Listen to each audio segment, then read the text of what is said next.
Drama Pak Su Amara merupakan drama adaptasi novel. Karya Marisa akan disiarkan di Astro-Ria bermula 5 Januari 2026.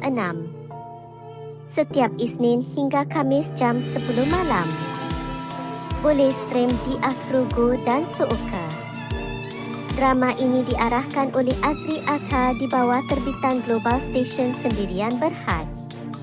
Dibarisi pelakon seperti Q Haidar sebagai Pak Su, Umi Nazira sebagai Miza, Syazwan Zulkifli sebagai Wafi, Zaliha Iman Zainal sebagai Amara, Mia Nasir sebagai Wardah, serta ramai pelakon membintangi drama ini. Drama ini mengisahkan Miza yang nekat meminta cerai apabila suaminya ingin berpoligami.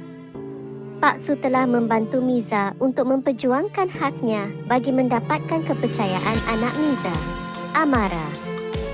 Adakah Pak Su akan diterima oleh Amara dan berjayakah Miza memperjuangkan haknya?